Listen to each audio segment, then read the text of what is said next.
is it that we are taking our emotional temperature all the time? But when it comes to taking our actual temperature, we really don't give it a second thought. So it's really important that you learn how to gauge whether you're in the best shape you're in or not.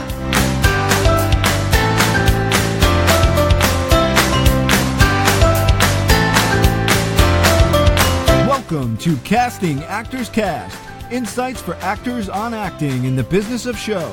Casting director Jeffrey Dreisbach takes you behind the scenes and reveals secrets to a successful acting career.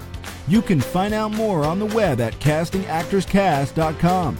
Please enjoy, like, and share Casting Actors Cast. Now, here's your host, Jeffrey Dreisbach. Well, hello and welcome to another episode of Casting Actors Cast, insights on acting and the business of show. From a New York casting director, that would be me. I'm Jeffrey Dreisbach with McCorkle Casting. Today's episode we're calling My Body, My Business. And I'm going to explain everything there is to know about that title in just a second. But this is that point in the podcast where I like to say thank you so much. I continue to get all kinds of interesting questions and interesting comments from people from all over the world. Australia is listening and Sweden is listening. And, I'm just kind of overwhelmed and so grateful. As I've said frequently, probably ad nauseum, is that I really love doing these podcasts. It's, for me, a way of giving back some of those things that wasn't given to me when I got my training and went into the profession. But also there's some things that I did learn along the way that I hope I can pass along. And then finally, now as a casting director, I hope that I can impart some knowledge that you can be reassured about. I am excited that you are listening, and I'm excited that you're here. Please consider going to Casting Actors Cast and letting me know that you're listening, and maybe you have a suggestion. Also, please let your friends know about this. The podcast has been growing exponentially for about 4 months now, and I was kind of crunching the numbers in my head, and I have close to 60 hours of podcast information, and it doesn't feel like that. It feels just like I'm just starting. So I guess maybe I am still an amateur at doing this, but as long as you're listening, I'm happy to keep on going and doing this. I had a really, really challenging week this week. Only because I love teaching, but I had several teaching situations on top of a lot of the casting work that we're doing, plus an opening of an off-Broadway show that we did. And then I had a radio interview early Friday morning, and just kind of overwhelmed by feeling like kind of popcorn in the microwave, really, is what I'm feeling like. And so that brought me to thinking about what would be really valuable to share with you today. And so I came up with this title of My Body, My Business. And I know that this is sometimes a pretty sensitive subject for a lot of people. And I don't really want to make this a controversial podcast on any level, but I do want to broach a subject that oftentimes gets overlooked. And enough attention, I don't think, is really being paid. And with all of the actors that I'm meeting and all of the classes that I'm teaching, I really want to spend some time with you today to talk about how to take care of yourself physically. We spend a lot of time on the mental, the emotional side of acting. We talk about acting techniques. We talk about the business side of things. We talk about, sending out the right picture and resume and how to stay in contact with folks and how to break a script down into components that are easy to digest and therefore easy to work with. The thing that doesn't get a lot of attention is that our physical selves are so vitally important to our career as well as our ability to express our creativity as an actor. And so I think we need to spend a little time today talking about the physical aspect, which is why I'm calling this My Body, My Business. I think the thing that triggered me off this week was feeling excessively tired and not feeling like I had the stamina. And because of that, I know that I suffered mentally as well. I just wasn't thinking as clearly.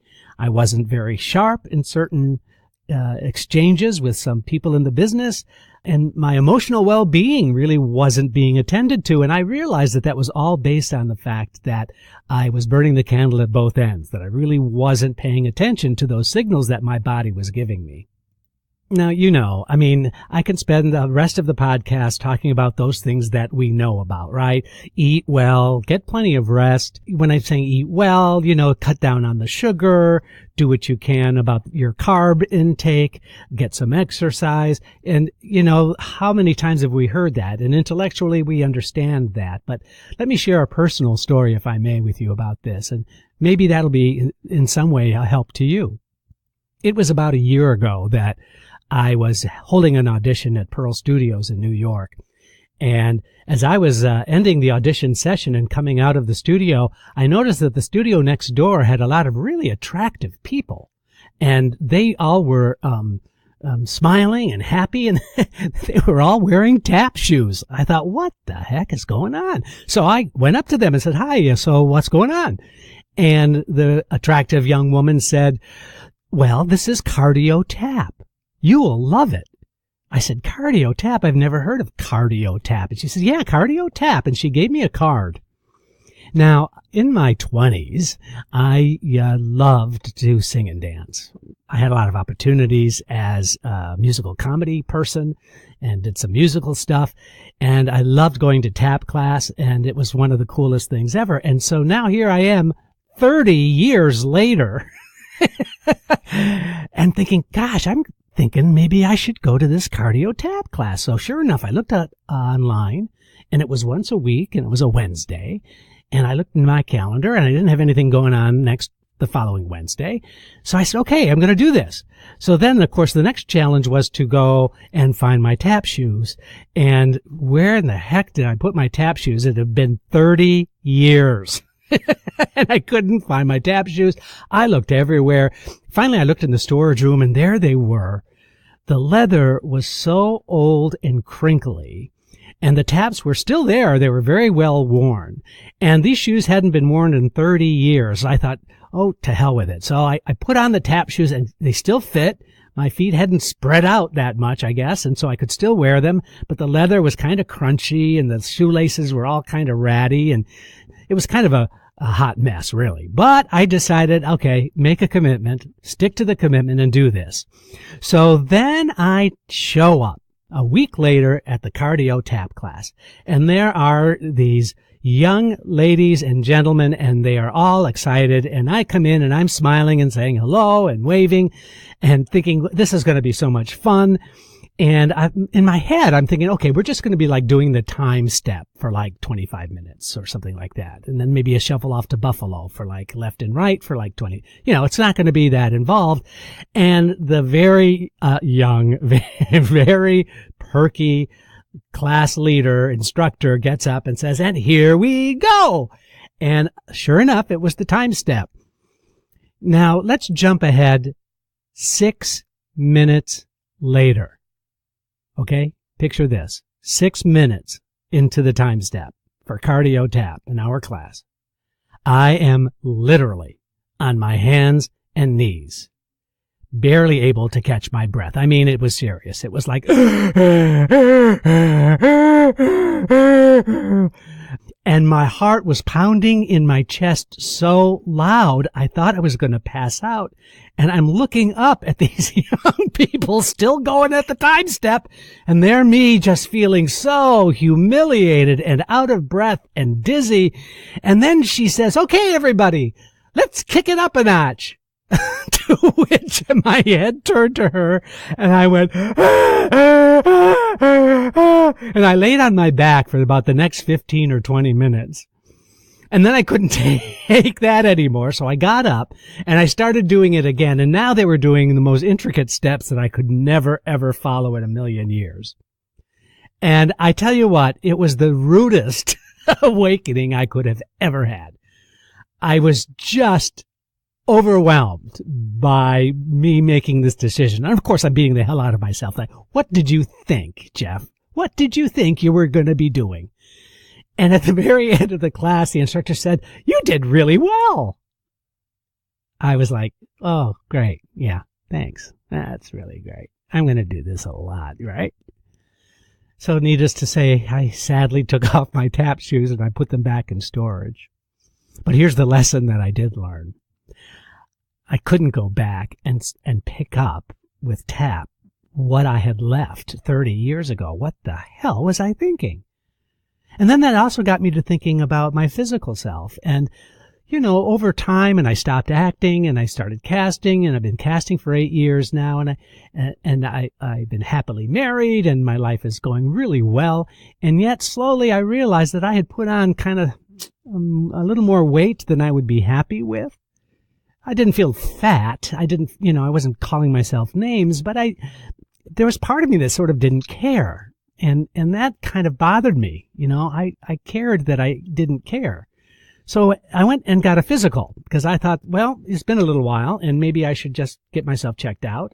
Not because of the tap class necessarily, but that was kind of a sign. That was kind of an indication that this is something I needed to do. And I went to this new doctor and she was fantastic and took all the tests. A week later, she calls me and she says, your blood sugar is extremely high. You have type 2 diabetes. Well, I freaked, but I freaked inside. I didn't say anything to her. My first reaction was, well, you know what? I deserve it. She said, no one has ever said that to me when I've said that they have type 2 diabetes. I said, well, you know what? I have been eating and consuming copious amounts of chocolate and sugar and carbs, and I never, ever, ever felt like it was affecting me in any negative way. I was a skinny kid. I was skinny in my college years, and I was skinny into my 30s. And, you know, it just seemed that it was about time that it caught up to me. And so I did what any normal person would do in that situation and that circumstance, and that is I absolutely cold turkey stopped all sugar and all carbs. I mean, like immediately. Completely stopped. Cold turkey. Now, I don't know if you've ever done cold turkey off of sugar, but it's quite an experience. And if I were still acting, I would want to have that experience because I think I could probably have used it in some of the roles that I might have played in the past. But getting myself off of sugar and carbs, it took about, and I didn't cheat at all. From that moment of that conviction, I did not cheat once. And I also, in addition to those two things, carbs and sugar, I decided to walk. Immediately, I'm talking the very next day, I went down to our gym, and I have these handheld weights that I had had from a while ago. There are 2 5-pound weights in my hand, and I do this very bizarre, it looks awfully strange, I have to say, but I did do this very bizarre strutting exercise of walking. My arms are in an L kind of position, and I swing them way up to eye level. My fist is at eye level, and then I swing it all the way back, so it's touching the side of my body. Not actually touching, but that's the location. And so I do this stride, and I walk 3 miles. Every day. And I can honestly tell you that, and I'm not trying to kind of be melodramatic about this, I really am not, but I honestly can tell you that it's changed my life. I have absolutely never felt better in my entire life. Now, I'm not saying that this is going to happen to you, and I'm not trying to get you to go, oh, good, bully for you, Jeff. I'm not trying to get that, but I didn't realize how good I could feel until I started taking care of myself. Now, that's been about 5 months now that I've been doing this. And without really suffering or feeling terrible, I've lost 50 pounds. And I really am back to my high school weight. And I don't look emaciated, I don't think. I feel very, very healthy. I feel very, very strong. And I still am off sugar as much as I possibly can. Natural sugars like fruit, things like that I do. But nothing with corn syrup, nothing with processed sugar, no processed foods, that kind of thing. It's just, the typical, you know what I'm talking about, the fresh veggies and lots of good quality protein, lots of nuts. I eat copious amounts of peanuts and cashews and almonds and things like that. And I can tell you it's been really, really great. And I'm feeling really, really good about the choice that I made. A couple of other little tricks that I also learned that have been of tremendous help is that I stop eating after 8 p.m. I literally, and I'm not really 100% good about this, but I really do my best to stop any consuming of anything at 8 p.m. The other thing that I do, which may sound so counterintuitive that you're going to think I'm a crazy person, but I absolutely, when I have cravings, because I still think about chocolate, I love the idea of chocolate. I can't do sugar-free chocolate because I think I'd probably overeat that and make myself sick. But so I stay away from it as much as I can, and I stayed away from it successfully now for those months that I started this. But here's what I do when I get a craving. I use my sense memory, and I imagine that I'm eating it. I literally unwrap the chocolate bar. The sound that it makes when I chew it. I indulge myself in doing sense memory of the taste, how it feels when I chew it, how it goes down, how the back of my throat feels coated with that delicious, mellow, nutty, chocolatey flavor. I know that sounds really gross. It sounds like I'm going to jump off a building, but here's the thing. Once I go through the sense memory of it, believe it or not, 3 minutes later and the craving is absolutely gone. It's because I've had so much chocolate and I've been trained as an actor, so now I'm doing sense memory work on those cravings. And for me, it works. It might not work for you, but for me, it works.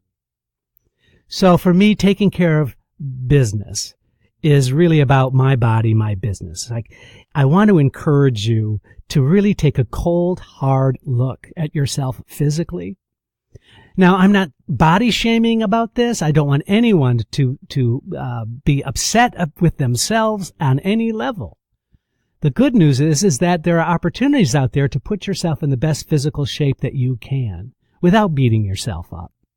And we know that there are actors and actresses who are physically overweight, and that's part of who they are, and that's the character that play.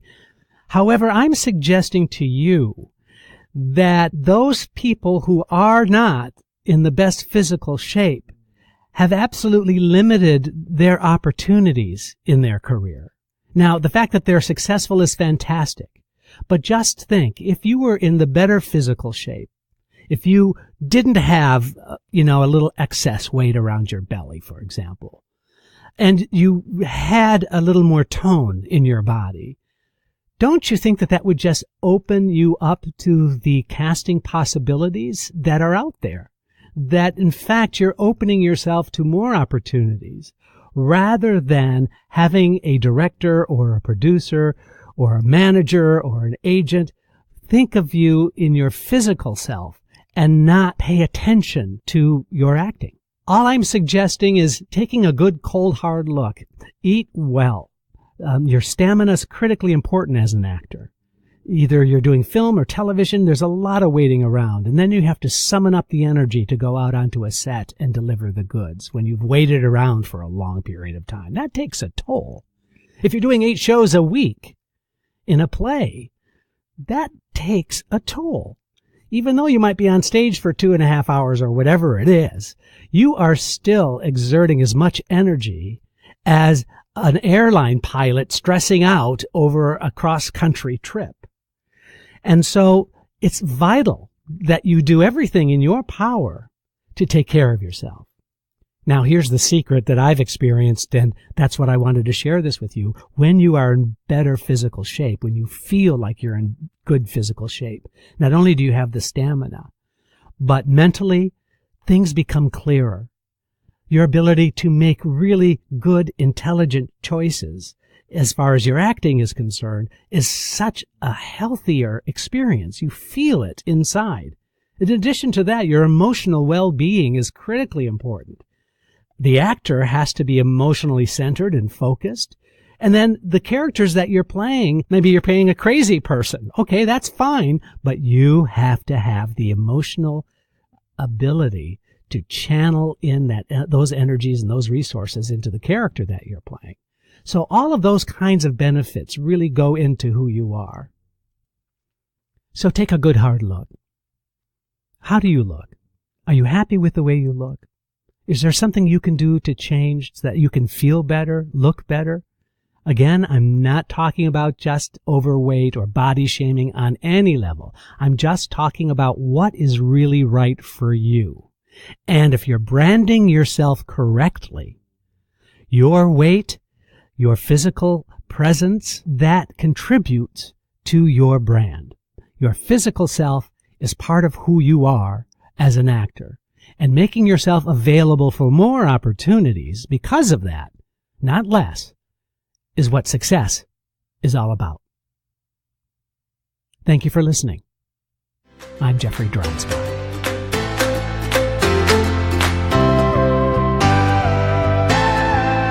You've been listening to Casting Actors Cast with host Jeffrey Dreisbach. Find out more at castingactorscast.com and let us know if you would like us to cover topics you're interested in. Thanks for listening. I'm Matthew DeSarno.